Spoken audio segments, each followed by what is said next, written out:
വലസൗഫ യുഅ്തീക റബ്ബുക ഫതർലാ. പുണ്യനബിക്ക് വഹയ് വരാതെയായി. ജിബ്രീൽ അലൈഹിസ്സലാമിന്റെ ആഗമനം നിലച്ചു. ദിവസങ്ങൾ നീണ്ടുനിന്നു. ഖുറൈശികൾ പരിഹസിക്കാൻ തുടങ്ങി. മുഹമ്മദിന്റെ പിശാച് മുഹമ്മദിനെ കൈവിട്ടിരിക്കുന്നു, അവർ കളിയാക്കി. മുഹമ്മദിന്റെ പടച്ചവൻ മുഹമ്മദിനെ അവഗണിച്ചിരിക്കുന്നു, ഉപേക്ഷിച്ചിരിക്കുന്നു എന്നവർ പരിഹസിച്ചു. പുണ്യനബിക്ക് മനുഷ്യ സഹജമായ അവസ്ഥയിൽ മനപ്രയാസം തുടങ്ങി. അല്ലാഹു ആശ്വസിപ്പിച്ചു, സമാധാനിപ്പിച്ച് അതാ വരുന്നു ആകാശലോകത്തെ രാജകുമാരൻ തമ്പുരാന്റെ സന്ദേശവുമായി പുണ്യനബിയിലേക്ക് വരുന്നു. എന്നിട്ട് ഓതി കൊടുത്തതെന്താ? വല്ലുഹാ വല്ലൈലി ഇദാ സജാ മാ വദ്ദഅക റബ്ബുക വമാ ഖലാ വലൽ ആഖിറതു ഖൈറുൽ ലക മിനൽ ഊലാ വലസൗഫ യുഅ്തീക റബ്ബുക ഫതർലാ. അങ്ങയെ അങ്ങയുടെ നാഥൻ കൈവിട്ടിട്ടില്ല, ഉപേക്ഷിച്ചിട്ടില്ല നബിയേ. വലസൗഫ യുഅ്തീക റബ്ബുക ഫതർലാ. അങ്ങയുടെ നാഥൻ ശേഷം അങ്ങേക്ക് നൽകും. എന്തെന്ന് പറഞ്ഞില്ല, എന്ത് എന്ന് ആയത്തിലില്ല. വലസൗഫ യുഅ്തീക റബ്ബുക, ശേഷം അങ്ങയുടെ നാഥൻ അങ്ങേക്ക് നൽകും. എന്തെന്ന് പറഞ്ഞില്ല. ഹദ്ഫുൽ മഫ്ഊലി തുഫീദുൽ ഉമൂമ. ഇൽമുൽ ബലാഗത്തിൽ സാഹിത്യം പറയുന്ന കിതാബുകളിൽ പറയുന്നുണ്ട്, മഫ്ഊലിനെ കളഞ്ഞാൽ ഉമൂമിയത്തിന്റെ മാന ഉണ്ടാകും. നിനക്ക് ഞാൻ തരുന്നുണ്ട്, എന്തെന്ന് പറഞ്ഞില്ല, എന്തും തരാൻ സാധ്യത ഉണ്ട് എന്നാണ് അതിനർത്ഥം. ഇതുപോലെ നബിയേ വലസൗഫ യുഅ്തീക റബ്ബുക, അങ്ങയുടെ നാഥൻ ഉടനെ തന്നെ അങ്ങേക്ക് നൽകുന്നതാണ്. ഫതർലാ, അപ്പോൾ അങ്ങ് സംതൃപ്തരാകും നബിയേ, അപ്പോൾ അങ്ങേക്ക് തൃപ്തിയാകും നബിയേ. അങ്ങെന്തിനാണ് വിഷമിക്കുന്നത്? അലം യജിദ്ക യതീമൻ ഫആവാ വവജദക ളാല്ലൻ ഫഹദാ വവജദക ആയിലൻ ഫഅഗ്നാ. അങ്ങൊരു അനാഥ മോനായിരുന്നു, അങ്ങൊരു അനാഥ ബാലനായിരുന്നു. അന്ന് അങ്ങേക്ക് സഹായം നൽകിയത്, അങ്ങേക്ക് സംരക്ഷണം നൽകിയത് ഞാനല്ലയോ? അങ്ങേ വഴിയറിയാതെ ദിശാബോധമില്ലാതെ കഷ്ടപ്പെടുമ്പോ ഫഹദാ, അങ്ങേക്ക് സൽസരണി കാണിച്ചു തന്നത് നമ്മളല്ലേ? അങ്ങ് ദാരിദ്ര്യത്തിന്റെ പ്രയാസത്തിന്റെ ആ ഒരു ബുദ്ധിമുട്ടിൽ കഴിഞ്ഞുകൂടുമ്പോ ഫഅഗ്നാ, അവിടെ ഐശ്വര്യാവസ്ഥ സമ്മാനിച്ചതും താങ്കളുടെ റബ്ബല്ലയോ? ആ റബ്ബ പറയുന്നത്, അനാഥരായ താങ്കളെ ഈ വിധത്തിലൊക്കെ ആക്കിയ റബ്ബ പറയുന്നത് വലസൗഫ യുഅ്തീക റബ്ബുക ഫതർലാ, ശേഷം നിങ്ങളുടെ റബ്ബ് തരും. ഫതർലാ, അങ്ങ് ഇഷ്ടപ്പെടും, അങ്ങേക്ക് സംതൃപ്തിയാകുന്നത് വരെ അല്ലാഹു തരും. എന്താ തരിക? ദുനിയാവിൽ യശസ് തരും, ദുനിയാവിൽ അധികാരം തരും. പ്രവിശാലമായ ഒരു ഭൂഖണ്ഡത്തിന്റെ അധികാരം പുണ്യനബിക്ക് അല്ലാഹു കൊടുത്തില്ലേ? ദുനിയാവിൽ അധികാരം തരും, യശസ് തരും, എല്ലാം ദുനിയാവിൽ തരും. അങ്ങേക്ക് ശത്രുക്കളിൽ നിന്നുള്ള സംരക്ഷണം തരും, അതൊക്കെ തരും. മരിച്ചു ചെന്നാലോ പാരത്രിക ലോകത്തോ, അവിടെ നബിയെ അങ്ങേക്ക് വേണ്ടി നാം ഒരുക്കിയിരിക്കുന്നത് സ്വർഗത്തിൽ 1000 കോട്ടകളാണ്. വെറും കോട്ടകളല്ല, മുത്തുകൊണ്ട് നിർമ്മിക്കപ്പെട്ട കോട്ടകൾ. ആ കോട്ടകളിൽ എല്ലാവിധ സുഖാനുഭൂതികളുടെ വിഭവങ്ങളും ഘടകങ്ങളും ആ കോട്ടകളിൽ റെഡിയാണ് നബിയേ. ഈ ആയത്ത് ഇറങ്ങിയപ്പോ വലസൗഫ യുഅ്തീക റബ്ബുക ഫതർലാ, അങ്ങയുടെ നാഥൻ അങ്ങേക്ക് തരും, തരുമ്പോ അങ്ങണ്ട് ഇഷ്ടപ്പെടും, സംതൃപ്തിയാകുമെന്ന ആയത്തിറങ്ങിയപ്പോ ഫഖാല റസൂലുള്ളാഹി സ്വല്ലല്ലാഹു അലൈഹി വസല്ലം, പുണ്യനബി വേദനയോടുകൂടെ പ്രസ്താവിച്ചതെന്താ? ഈ ആയത്തിൽ റബ്ബിന്റെ ഓഫർ കേട്ടപ്പോൾ, റബ്ബിൽ നിന്നുള്ള ഈ ഒരു സമ്മാനത്തിന്റെ മുന്നറിയിപ്പ് കേട്ടപ്പോൾ അവിടുന്ന് പറഞ്ഞത് വലാ അർലാ വവാഹിദും മിൻ ഉമ്മത്തി ഫിന്നാർ. എന്റെ ഉമ്മത്തികളിലെ ഏതെങ്കിലും ഒരു പാവപ്പെട്ടവനായ മനുഷ്യൻ നരകത്തിൽ കിടന്നുകൊണ്ട് അല്ലാഹുവേ നീ എനിക്കെന്ത് തന്നാലും എത്രമാത്രം വാരിക്കോരി എനിക്ക് സമ്മാനിച്ചാലും വലാ അർലാ, അല്ലാഹുവേ എനിക്ക് തൃപ്തിയാവൂല, ഞാൻ സന്തുഷ്ടനാവുകയില്ല എന്ന് പുണ്യനബി പറയുകയാണ്. ഇത് കേട്ടപ്പോ അല്ലാഹു അറിയിച്ചു, നബിയേ നാം നൽകുമെന്ന് പറഞ്ഞ കൂട്ടത്തിൽ അങ്ങയുടെ ഉമ്മത്തിന്റെ കാര്യത്തിൽ ശഫാഅത്തിനുള്ള അധികാരവും അങ്ങേക്ക് നൽകും നബിയേ. അപ്പോഴാണ് ഹബീബിന് സമാധാനം വന്നത്. എല്ലാ നബിമാരും അവർക്ക് അള്ളാഹു ഒരുക്കി കൊടുത്ത സൗകര്യങ്ങൾ അനുഭവിക്കുമ്പോൾ ആ സൗകര്യങ്ങളിലേക്ക് കടന്നു ചെല്ലുമ്പോൾ അള്ളാന്റെ ഹബീബ് വഴിയിൽ തന്നെ നിൽക്കും. അള്ളാഹു സുബ്ഹാനഹു വ തആല പുണ്യനബിക്ക് ഒരുക്കി കൊടുത്ത സുഖങ്ങളിലേക്ക് കയറി ചെല്ലൂല. ഖാല റസൂലുള്ളാഹി സ്വല്ലല്ലാഹു അലൈഹി വസല്ലം അവിടുന്ന് തന്നെ പറഞ്ഞു, യുൻസബുലിൽ അംബിയാഇ യൗമൽ ഖിയാമത്തി മനാബിറു മിൻ ദഹബ്. നബിമാർക്കെല്ലാം മഹ്ശറയിൽ ഖിയാമത്ത് നാളിൽ അല്ലാഹു സജ്ജീകരിച്ചിട്ടുണ്ടാകും സ്വർണത്താലുള്ള സ്റ്റേജുകൾ, സ്വർണം കൊണ്ട് നിർമ്മിക്കപ്പെട്ട സ്റ്റേജുകൾ അംബിയാ മുർസലുകൾക്ക് വേണ്ടി അല്ലാഹു റെഡിയാക്കിയിട്ടുണ്ടാകും. സ്വർണം കൊണ്ട് കെട്ടി അലങ്കരിച്ച് നബിമാരെ സ്വാഗതം ചെയ്തുകൊണ്ട് അവിടെ എമ്പാടും സ്റ്റേജുകൾ ഉണ്ടാകും. ഫയജ്ലിസൂന അലൈഹാ, നബിമാരെല്ലാം അവർക്ക് വേണ്ടി ഒരുക്കപ്പെട്ട സ്വർണം കൊണ്ടുള്ള സ്റ്റേജിലേക്ക് കയറിയിട്ട് ആ സ്റ്റേജിൽ അവർ ഉപവിഷ്ടരാകും, കയറി ഇരിക്കും. അപ്പോൾ വയബ്ഖാ മിംബരി ലാ അജ്ലിസു അലൈഹി, എന്റെ മിമ്പർ അവിടെ കിടക്കും, എന്റെ സീറ്റ് അവിടെ കാലിയായി കിടക്കും. ലാ അജ്ലിസു അലൈഹി, ഞാൻ എന്റെ മിമ്പറിൽ കയറി ഇരിക്കുകയില്ല. ഖായിമം ബൈന യദൈ റബ്ബി, എന്റെ നാഥന്റെ മുന്നിൽ ഞാൻ നിൽക്കുകയായിരിക്കും. അപ്പോൾ എല്ലാ നബിമാരും അവരുടെ ഇരിപ്പിടത്തിൽ എത്തിയിട്ട് സുഖത്തോടുകൂടെ അവർ ആ സ്റ്റേജിൽ ഇരിക്കുമ്പോ വയബ്ഖാ മിംബരി ലാ അജ്ലിസു അലൈഹി, എന്റെ മിമ്പർ അവിടെ കാലിയായി കിടക്കും. ഞാൻ അങ്ങോട്ട് കയറി ചെന്ന് എന്റെ ഇരിപ്പിടത്തിൽ ഇരിക്കുന്ന പ്രശ്നമേ ഇല്ല. ഖായിമം ബൈന യദൈ റബ്ബി, ഞാൻ അപ്പോൾ എവിടെയായിരിക്കുമെന്നറിയോ? ഞാൻ എന്റെ നാഥന്റെ മുന്നിലാ. എന്താ ഞാൻ എന്റെ ഇരിപ്പിടത്തിലേക്ക് പോകാത്തത്?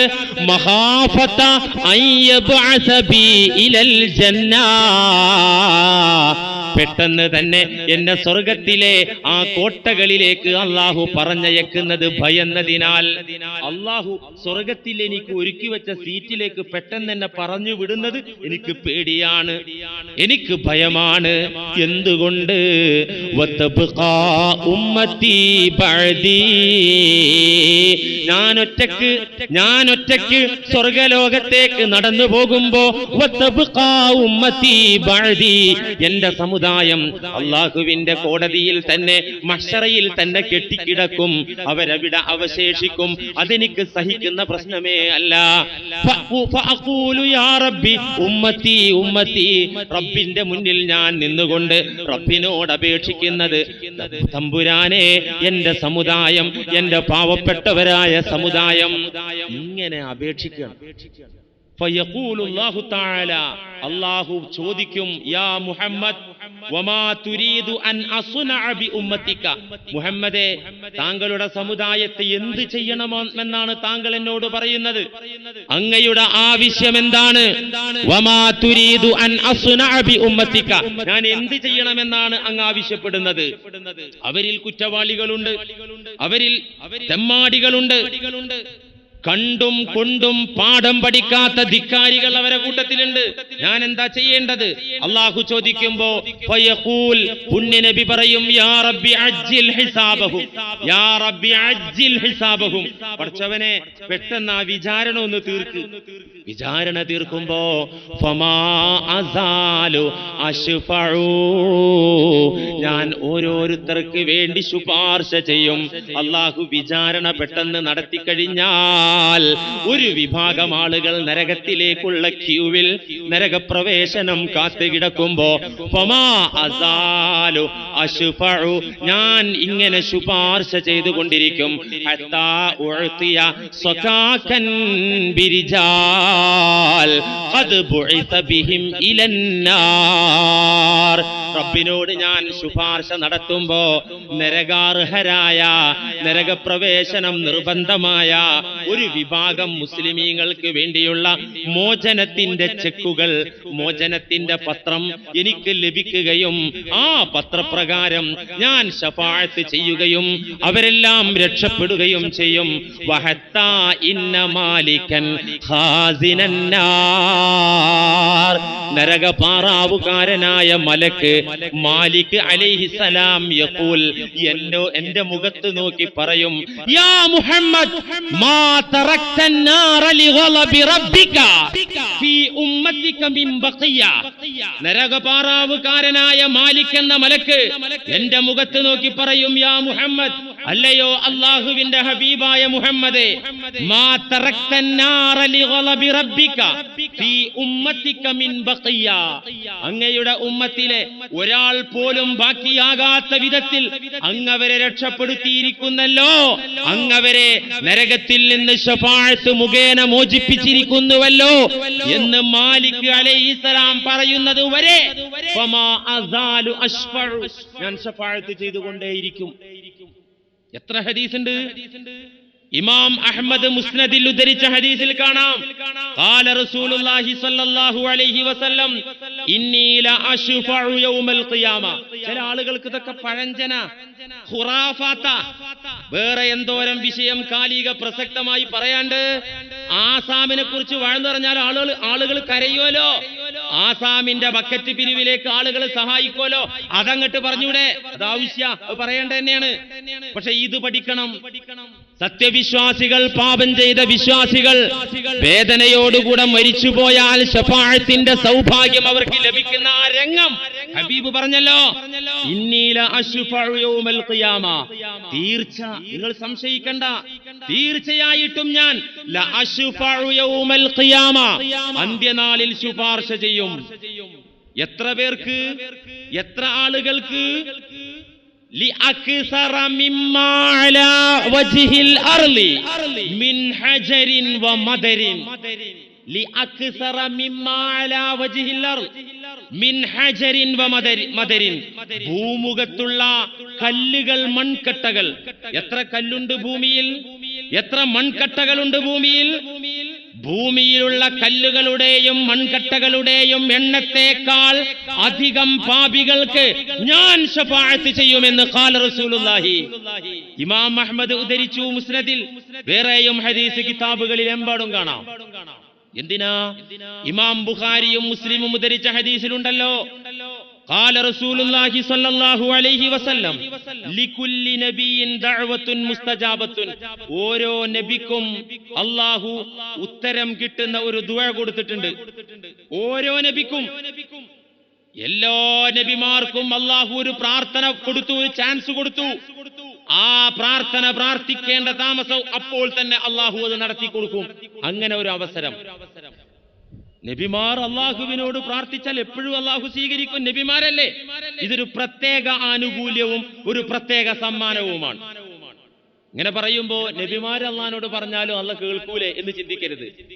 നമ്മെപ്പോലെ വായിൽ തോന്നിയതൊക്കെ പ്രാർത്ഥിക്കുന്നവരല്ല നബിമാർ. നാം ചോദിക്കുന്നത് ന്യായക്കേട് ചോദിക്കും, അരുതാത്തത് ചോദിക്കും, അനർഹമായത് ചോദിക്കും. ഒട്ടുമുക്കാലും ഭൂരിഭാഗം വേളകളിലും ഭൗതികമായ കാര്യം തന്നെയാണ് ദുആ ചെയ്യുക. അതൊക്കെ പാടെ അള്ളാഹു നമുക്ക് ഉത്തരം നൽകുമ്പോ അള്ളാഹു നമ്മുടെ ആജ്ഞാനുവർത്തിയാകേണ്ടി വരും. അത് നടക്കൂല. നബിമാര് ഈ വേസ്റ്റ് പ്രാർത്ഥന ഒന്നും പ്രാർത്ഥിക്കൂല. അവര് ന്യായമായതേ ചോദിക്കൂ, അള്ളാഹ് കൊടുക്കന്നെ ചെയ്യും, ഉറപ്പായിട്ടും കൊടുക്കും. പിന്നെന്താ ഈ ഹദീസിനർത്ഥം? ലികുല്ലി നബിയിൻ ദഅവത്തുൻ മുസ്തജാബത്തുൻ. ഓരോ നബിക്കും ഉത്തരം കിട്ടുന്ന ഒരു പ്രാർത്ഥനയുണ്ട്. അവരൊക്കെ, എല്ലാ നബിമാരും ആ പ്രാർത്ഥന ദുനിയാവിൽ വെച്ച് തന്നെ പ്രാർത്ഥിക്കുകയും വാങ്ങിക്കുകയും ചെയ്തു. എന്താണിത്? ഇതൊരു പ്രത്യേക സമ്മാനം. സ്നേഹനിധിയായ, സൽഗുണ സമ്പന്നയായ, അനുസരണശീലമുള്ള ഭാര്യ, ആ ഭാര്യക്ക് നല്ലവനായ ഭർത്താവ് എന്തും കൊടുക്കും. അവളുടെ ആവശ്യങ്ങളെല്ലാം മനസ്സിലാക്കിക്കൊണ്ട് അവളുടെ ആവശ്യങ്ങൾ നിർവഹിച്ച് കൊടുക്കുന്ന ആളാണ് ഭർത്താവ്.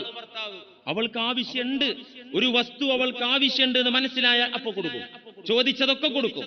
ഈ ഭർത്താവും ഭാര്യയോട് ചോദിക്കുമല്ലോ, എന്താ നിനക്ക് വേണ്ടത്? ഈ ചോദിച്ചു ഞാൻ തരാം. ചില പ്രത്യേക സാഹചര്യങ്ങളിൽ ചോദിക്കുമല്ലോ, വേണ്ട ഒരു മോൻ, ഒരു മോൾ, അല്ലെ? ഉപ്പയായ മനുഷ്യൻ എല്ലാ ആവശ്യങ്ങളും മക്കൾക്ക് നിറവേറ്റി കൊടുക്കും. തന്റെ മോൻ, ഒരു മോനല്ലേ എനിക്കുള്ളൂ, അവന്റെ ആശക്കനുസരിച്ച് ഞാൻ മേടിച്ചു കൊടുക്കും. പക്ഷേ നല്ല മാർക്കോടുകൂടെ പാസ്സായി വന്നപ്പോ എന്താ വേണ്ടത് ചോദിച്ചോ, പ്രത്യേകമായ ചാൻ. ഇതുപോലെ നബിമാർ അള്ളാഹുവിനോട് പ്രാർത്ഥിക്കുന്നതൊക്കെ അള്ളാഹു അംഗീകരിക്കുകയും നടപ്പിലാക്കി കൊടുക്കുകയും ചെയ്യും.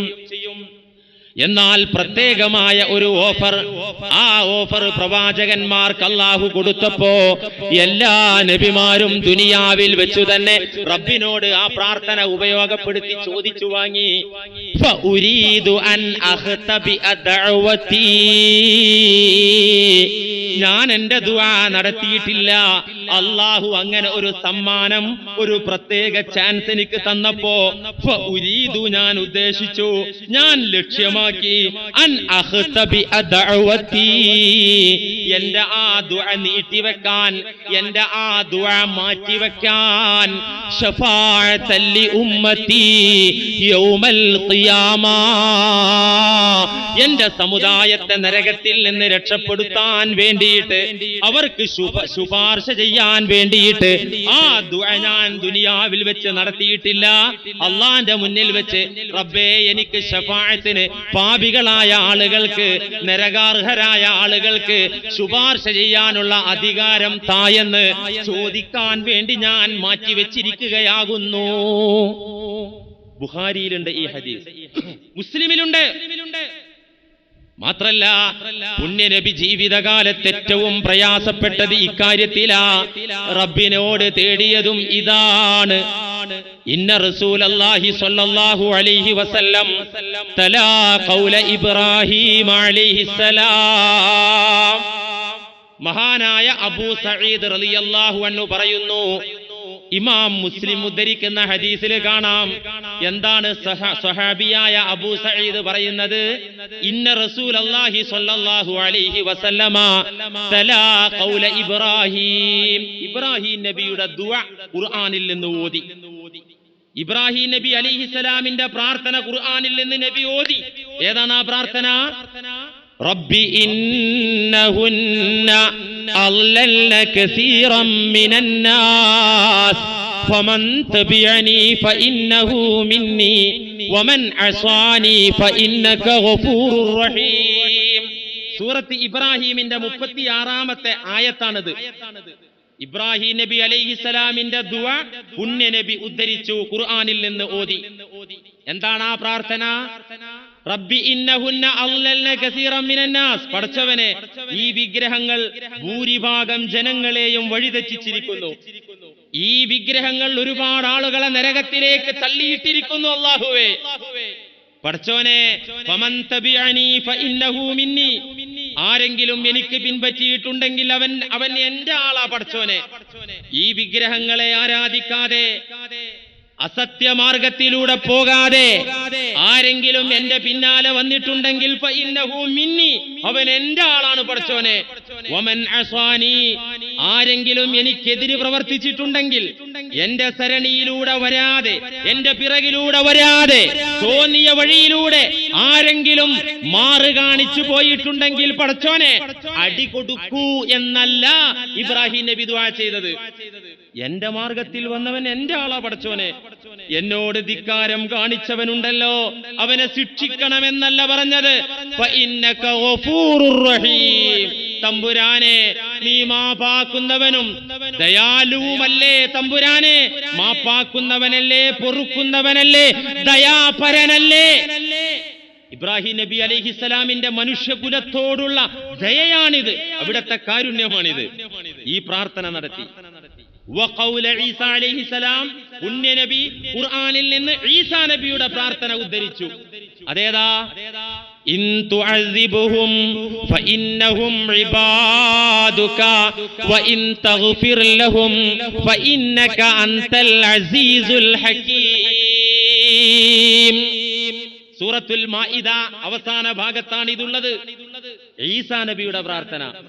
ഈസാ നബിയെ അള്ളാഹു മഹ്ശറയിലേക്ക് കൊണ്ടുവന്ന് നിർത്തിയിട്ട് അള്ളാഹു റൂഹുള്ളയോട് ചോദിക്കും. ഖുർആനിലുണ്ട്. സൂറത്ത് മാഇദയുടെ ലാസ്റ്റ് ഭാഗത്ത് കാണാം, അഅൻത ഖുൽത ലിന്നാസി ഇത്തഖിദൂനി വ ഉമ്മി ഇലാഹൈനി മിൻ ദൂനില്ലാഹ്. ഖുർആന്റെ ആയത്താ.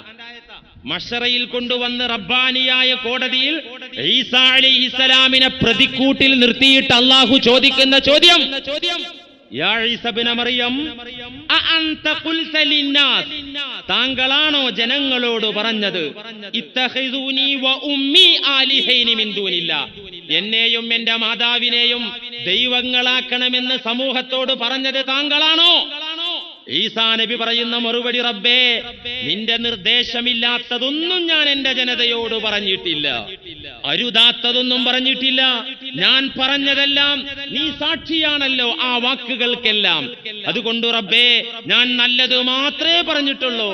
ഇൻ തുഅസിബുഹും, അവിടെ വെച്ച് ഈസാ നബിയുടെ അപേക്ഷ, റബ്ബേ, നീ ഇവരെ അടിക്കുകയാണെങ്കിൽ, ശിക്ഷിക്കുകയാണെങ്കിൽ, ഫഇന്നഹും ഇബാദുക, അവർ നിന്റെ ദാസന്മാരല്ലേ, പാവങ്ങളല്ലേ, നിന്റെ വിധിക്ക് കീഴ്പ്പെടാനല്ലാതെ അവർക്കൊന്നിനും പറ്റൂലല്ലോ. വഇൻ തഗ്ഫിർ ലഹും, നീ മാപ്പ് കൊടുക്കുകയാണെങ്കിൽ, ഫഇന്നക അൻതൽ അസീസുൽ ഹകീം, നീ അജയ്യനും യുക്തിമാനുമല്ലേ പടച്ചോനെ, അവരോട് മാപ്പ് കൊടുക്ക്. റൂഹുള്ളയുടെ പ്രാർത്ഥനയും ഖലീലുള്ളയുടെ പ്രാർത്ഥനയും ഖുർആനിൽ നിന്ന് ഉദ്ധരിച്ച റസൂൽ സുമ്മ റഫഅ യദൈഹി, രണ്ട് കൈയും ഉയർത്തിപ്പിടിച്ചിട്ട് വഖാല, അവിടെന്ന് പറഞ്ഞു, ഉമ്മത്തി ഉമ്മത്തി സുമ്മ ബക്കാ. ഇമാം മുസ്ലിം സ്വഹീഹിൽ ഉദ്ധരിച്ച ഹദീസാണ് സഹോദര. മുൻഗാമികളായ നബിമാരുടെ പ്രാർത്ഥനകളെല്ലാം ഖുർആനിൽ നിന്ന് എടുത്തുദ്ധരിച്ച് പറഞ്ഞിട്ട് ഇരു കരങ്ങളും മേൽപോട്ടുയർത്തിയിട്ട് പറയുന്നത് ഉമ്മത്തി ഉമ്മത്തി സുമ്മ ബക്കാ. ഈ സമുദായത്തിന്റെ കാര്യം പറഞ്ഞിട്ട് പുണ്യനബി പൊട്ടിക്കരയുകയാണ്. ഈ കരച്ചിൽ കേട്ട നേരത്ത് അല്ലാഹു സുബ്ഹാനഹു വ തആല തന്റെ മുഖറബായ ജിബ്രീൽ എന്ന മലക്കിനോട് പറഞ്ഞു, യാ ജിബ്രീൽ ഇദ്ഹബ് ഇലാ മുഹമ്മദിൻ ഫസൽഹു മാ യുബ്കീകാ. ജിബ്രീലേ, മുഹമ്മദിന്റെ സന്നിധിയിൽ ചെന്ന് ചോദിക്കണം, എന്തിനാ മുഹമ്മദ് സങ്കടപ്പെടുന്നത്, എന്തൊന്നിനാ കരയുന്നത്, ആ കാര്യം തിരക്കിയിട്ട് വരൂ ജിബ്രീലേ. ഫഅതാഹു ജിബ്രീലു അലൈഹിസ്സലാം ഫഅഖ്ബറഹു. പുണ്യനബിയുടെ സവിധത്തിൽ സാധാരണ ഖുർആനിന്റെ വഹിയും കൊണ്ട് വരുന്ന, ദൈവിക സന്ദേശവും കൊണ്ട് വരുന്ന മലക്ക് ചോദിക്കാനാ വന്നത്, എന്തിനാ അങ്ങ് കരയുന്നത്? ഫഅഖ്ബറഹു, പുണ്യനബി കാര്യം പറഞ്ഞു. വല്ലാഹു തആല അഅലമു ബിഹി, പടച്ചവൻ അത് ചോദിച്ചറിയാതെ തന്നെ അറിയാം. അല്ലാഹുവിന് ചോദിക്കേണ്ട കാര്യമില്ല. എന്നാലും നമുക്ക് പഠിപ്പിക്കാൻ വേണ്ടി ഒരു ചോദ്യവും ഉത്തരവും ഒരു രംഗവും അല്ലാഹു നബിയിലൂടെ സൃഷ്ടിച്ചതാണത്. റബ്ബിന്റെ മുന്നിൽ ചെന്ന് ജിബ്രീൽ അലൈഹിസ്സലാം പറഞ്ഞു, പ്രശ്നം ഇതാണ്, ഉമ്മത്തിന്റെ കാര്യമാണ്. അപ്പോൾ അല്ലാഹു സുബ്ഹാനഹു വ തആല മലക്കിനോട് പറഞ്ഞത്, യാ ജിബ്രീൽ ഇദ്ഹബ് ഇലാ മുഹമ്മദ്, അക്കാര്യത്തിൽ മുഹമ്മദ് സങ്കടപ്പെടണ്ട, അക്കാര്യത്തിൽ കരയണ്ട, മുന്നിൽ ചെന്നു പറയൂ, മുഹമ്മദിന്റെ സവിധത്തിൽ ചെന്ന് വിവരം കൊടുക്കൂ, ഇന്നാ സനുർലീക ഫീ ഉമ്മത്തിക വലാ നസൂക, അങ്ങയുടെ ഉമ്മത്തിന്റെ കാര്യത്തിൽ, അവരിലെ പാപികളുടെ കാര്യത്തിൽ അങ്ങയെ നാം സംതൃപ്തനാക്കും നബിയെ. വലാ നസൂക, ഒരിക്കലും അങ്ങയെ നാം അവഗണിക്കുന്ന പ്രശ്നമേ ഇല്ല. ഉമ്മത്തിന്റെ കാര്യത്തിൽ അങ്ങയെ അവഗണിക്കുന്ന പ്രശ്നമല്ല, അങ്ങയെ നാം തൃപ്തിപ്പെടുത്തും, പൊരുത്തപ്പെടുന്നത് വരെ, അങ്ങേക്ക് സന്തോഷമാകുന്നത് വരെ ഉമ്മത്തിന്റെ കാര്യത്തിൽ ഞാൻ ഇടപെടും എന്ന് അല്ലാഹു സുബ്ഹാനഹു വ തആല ജിബ്രീൽ അലൈഹിസ്സലാമിനെ പറയാൻ ഏൽപ്പിച്ചിരിക്കുകയാണ്. ഇത്രയൊക്കെ പറഞ്ഞപ്പോ ഞങ്ങൾ അംഗീകരിച്ചു, ശരിയാ, ശഫാഅത്തൊരു സത്യ, അതൊക്കെ ഞങ്ങൾ അംഗീകരിക്കുന്നുണ്ട്. പക്ഷെ വേറൊരു കേസ് ഉണ്ട്. എന്താ കേസ് അറിയോ? ശഫാഅത്ത് സത്യമാണെങ്കിൽ അള്ളാഹിനോട് ശഫാഅത്തിന് വേണ്ടി ദുആ ചെയ്യുക. പടച്ചോനെ നബിയുടെ ശഫാഅത്ത് താ, മഹാന്മാരെ ശഫാഅത്ത് താ അള്ളാഹിനോട് ദുആ ചെയ്യുക എന്നല്ലാതെ വേറൊരു പോംവഴിയില്ല. ഈ ശഫാഅത്തിന്റെ അർഹരായ ആളുകളുടെ പിറകെ നടക്കേണ്ടതില്ല എന്ന് ചില ആളുകൾ പറയാറുണ്ട്. ഇത് ഏറ്റവും വലിയ അബദ്ധാണ്. ശഫാഅത്തിന് വേണ്ടി ദുആ ചെയ്യണം. ദുആ മാത്രം പോരാ, ദുആക്ക് അനുസരിച്ച പ്രവർത്തനം വേണം. എല്ലാ ദുആയും അങ്ങനെയാ, വെറും ദുആ കൊണ്ട് രക്ഷപ്പെടൂല. ഇപ്പൊ പിണങ്ങിപ്പിരിഞ്ഞ രണ്ടാളുകൾക്കിടയിൽ നന്നാകാനുള്ള മാർഗം എന്താ? സലാം ചൊല്ലി നന്നാകുക. അങ്ങനെ പറയുന്നത്, സലാം ചൊല്ലി നന്നാകുക. ചില ആളുകൾ വിചാരിച്ച് സലാം ചൊല്ലിയാ മാത്രം മതി. ഞാനും അയൽവാസിയും തമ്മിൽ പിണക്കത്തിലായിരുന്നു, പിണക്കം തീർന്നു, തീർന്നു. എന്നേ തീർന്നത് 6 മാസം മുമ്പ് അങ്ങാടിയിൽ വെച്ച് കണ്ടപ്പോ അസ്സലാമു അലൈക്കും എന്ന് ഞാൻ അവന്റെ മുഖത്ത് നോക്കി പറഞ്ഞു. അവൻ വഅലൈക്കും മുസ്സലാം എന്നും പറഞ്ഞു. അതിനുശേഷം പിന്നെ ഞങ്ങൾ അങ്ങനെ വല്ലാതെ ബന്ധപ്പെട്ടിട്ടൊന്നുമില്ല. കള്ളസലാം അതിന്റെ പേര്. എന്താ സലാം ചെല്ലുക, പിന്നൊരു പ്രവർത്തനം ഉണ്ടേ. കൂട്ടുകാരനെ ബന്ധുവിനെ കാണുമ്പോ അയൽക്ക അസ്സലാമു അലൈക്കും. എന്താ അതിന്റെ അർത്ഥം? അള്ളാന്റെ സംരക്ഷണമൊക്കെ ഉണ്ടായിക്കോട്ടെ, ഞാൻ തൽക്കാലം നിന്റെ കേസിൽ ഒന്നും ഇടപെടൂല. അതർത്ഥം അള്ളാഹ് നിന്നെ രക്ഷപ്പെടുത്തിക്കോട്ടെ, എനിക്കാവൂല. അതാണോ? അല്ല.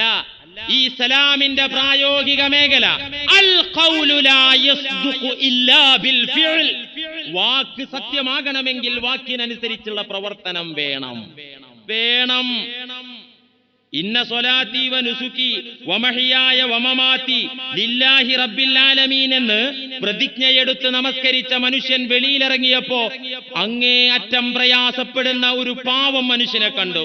ഞാനൊന്നും കണ്ടില്ലേ, ഞാനൊന്നും അറിഞ്ഞില്ലേ എന്ന ഭാവത്തിൽ പോയാൽ ഈ ഹംക്ക് നമസ്കരിച്ചത് കൊണ്ട് അവന് നാശമാണ്. അവൻ ദീനിനെ പരിഹസിക്കുന്ന കള്ളനാണ്.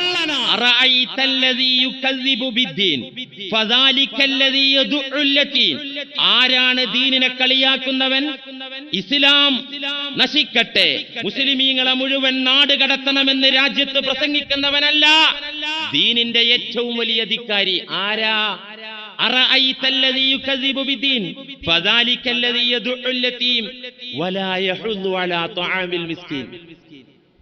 പാവ അവശരായ ആളുകളെ സഹായിക്കാൻ മുന്നോട്ട് വരാത്തവർ ആരുണ്ടോ അവരൊക്കെ എന്ത് അമൽ ഇബാദത്ത് ചെയ്താലും ഞങ്ങൾ അമലിന്റെ ലോകത്താണ് പോലും. എന്ത് അമലിന്റെ ലോകത്ത്? അള്ളാഹ്ക്ക് അമല് വേണ്ടടോ, ആവശ്യമില്ല. നിന്നെ നിസ്കരിപ്പിക്കുന്നതും നിന്നെ കൊണ്ട് നോമ്പ് പിടിപ്പിക്കുന്നതും കരുണയുള്ള മനസ്സിന്റെ ഉടമയാക്കാൻ വേണ്ടി മാത്രമാണ്. നിനക്ക് കരുണയില്ലേ? നിനക്ക് ദയയില്ലേ? സമൂഹത്തോട് ബാധ്യതയില്ലേ? ഉത്തരവാദിത്തമില്ലേ? അതൊന്നുമില്ലെങ്കിൽ നീ കള്ളനാൻ. അള്ളാഹുവിന്റെ ദീനിനെ കളിയാക്കുന്ന കാട്ടുകള്ളൻ. ഫിർഔനെ നരകത്തിലേക്ക് വലിച്ചെറിയുന്നതിന്റെ മുമ്പ് നിന്നെയായിരിക്കും അള്ളാഹു നരകാഗ്നിയിലേക്ക് വലിച്ചെറിയുന്നത്. അള്ളാഹു കാക്കട്ടെ. അതുകൊണ്ട് സലാം ചൊല്ലുക, അതിനൊരു പ്രവർത്തനമുണ്ട്. ഞാൻ സലാം ചൊല്ലിയതിൽ സത്യസന്ധനാണെങ്കിൽ എന്റെ കൂട്ടുകാരൻ മമ്മദിനെ കണ്ടപ്പോ ഞാൻ സലാം ചൊല്ലി. ആ സലാമിൽ എനിക്ക് കൂലി കിട്ടണമെങ്കിൽ 10 കൂലി 100 കൂലിയൊക്കെ ഉണ്ടല്ലോ. ആ കൂലി എനിക്ക് കിട്ടണമെങ്കിൽ പിന്നെ മമ്മദിന് വേണ്ടി എനിക്ക് ചെയ്തു കൊടുക്കാൻ പറ്റുന്ന സഹായം മുഴുവൻ ചെയ്തു കൊടുക്കണം. അപ്പോഴാ ആ സലാമിൽ ഞാൻ സത്യസന്ധനാകൂ. ഇതുപോലെ ശഫാഅത്തിന് വേണ്ടി അള്ളാഹുവിനോട് ദുആ ചെയ്യണം. പക്ഷേ ആ ദുആ മാത്രം പോരാ, ആ ദുആക്കനുസൃതമായ പ്രവർത്തനം വേണം. എന്താണ് ശഫാഅത്ത് കിട്ടാൻ നാം ചെയ്യേണ്ട പണി? ഇൻഷാ അല്ലാഹ് റബ്ബിന്റെ വേണ്ടുകണ്ടെങ്കിൽ അടുത്ത ആഴ്ച തൊട്ട് നമുക്ക് സംസാരിക്കാം. സമയം ദീർഘിച്ചു പോയി. നാളെ അസ്തമാനത്തിനു ശേഷം ചന്ദ്രോദയം ദർശിച്ചു കഴിഞ്ഞാൽ ഞായറാഴ്ച പെരുന്നാളായിരിക്കും. ഫിത്ർ സക്കാത്തിന്റെ കാര്യം ആരും മറക്കണ്ട. അത് ശരീരത്തിന്റെ മേലിൽ ബാധ്യതയായ സക്കാത്താണ്. സമ്പന്നന്മാർക്ക് നിർബന്ധമായ സക്കാത്ത് എന്നതിലുപരി ഓരോ തടിയുടെ മേലിലും നിർബന്ധമാക്കപ്പെട്ട സക്കാത്താണ്. അത് ഇന്നലെ ജനിച്ച നവജാത ശിശു കൊച്ചുകുട്ടിക്ക് വേണ്ടിയും അത് കൊടുക്കൽ നിർബന്ധമുണ്ട്. ഒരു 2 കിലോയും ഏതാനും ഗ്രാമുമാണ് അതിന്റെ നിർബന്ധമായ അളവ്. ഒരു 2.5 കിലോ അരി ഉണ്ടായാൽ അല്പം കൂടുതലാകും, നല്ലതാണ്. ഒരു ആൾക്ക് 2.5 കിലോ എന്ന അളവില് വീട്ടിലുള്ള എല്ലാ മെമ്പർമാരുടെ മേലിലും അത് നൽകുക. എല്ലാവർക്കും അറിയാവുന്നതാണെന്ന് ഓർമ്മപ്പെടുത്തി എന്ന് മാത്രം. പെരുന്നാൾ വരികയാണ്. ഈ നോമ്പിന്റെ വിശുദ്ധിയും ഈമാനിക ചൈതന്യവും ഈ ചാർജ് ഉണ്ടല്ലോ, നമ്മൾ മൊബൈൽ ഫോൺ ചാർജ് ചെയ്യുന്നത് പോലെ ഈ ചാർജ് അടുത്ത കൊല്ലം റമദാൻ വരെ ഈ ചാർജ് ഇവിടെ നിൽക്കണം. ഇതൊരു ചാർജിങ് ആണ്. അടുത്ത റമദാൻ വരെ ആ ചാർജ് നിൽക്കണം. പെട്ടെന്ന് ചാർജ് വീക്കായി പോകും, ബാറ്ററി വീക്കായി പോകും. എങ്ങനെ? ചില ദുഷ്പ്രവർത്തനങ്ങൾ മൂലം. അതുകൊണ്ട് ആ ചാർജ് പെട്ടെന്ന് നഷ്ടപ്പെടുത്തുന്ന തരത്തിലുള്ള പ്രവർത്തനങ്ങൾ നമ്മിൽ നിന്നുണ്ടാകരുത്. അത് നാം ശ്രദ്ധിക്കേണ്ട വിഷയമാണ്. അല്ലാഹു തൗഫീഖ് ചെയ്യട്ടെ. വആഖിറു ദഅവാന അനിൽ ഹംദുലില്ലാഹി റബ്ബിൽ ആലമീൻ. അസ്സലാമു അലൈക്കും. Smart phones and duty paid show. പെരുമ്പാവൂരിന്റെ ഹൃദയഭാഗത്ത് ആകാശത്തെ ചുംബിച്ചു നിൽക്കുന്ന ടൗൺ ജുമാ മസ്ജിദിന് സമീപം. Smart phones and duty paid show, Perumbavoor. പ്രമുഖ കമ്പനികളുടെ മൊബൈൽ ഫോണുകൾക്കും ഒറിജിനൽ ആക്സസറീസിനും smart phones and duty paid show, near town ജുമാ മസ്ജിദ്, പെരുമ്പാവൂർ. ബ്രൈറ്റ് ലൈറ്റ്, വിൻവർത്ത് ഉൽപ്പന്നങ്ങളുടെ പെരുമ്പാവൂരിലെ ഏക അംഗീകൃത സ്ഥാപനം സ്മാർട്ട് ഫോൺസ് ആൻഡ് ഡ്യൂട്ടി പെയ്ഡ് ഷോ. വിദേശ ബ്രാൻഡുകളുടെ body perfumes, cosmetic items, hair dressing items തുടങ്ങിയവയ്ക്ക് smart phones and duty paid show.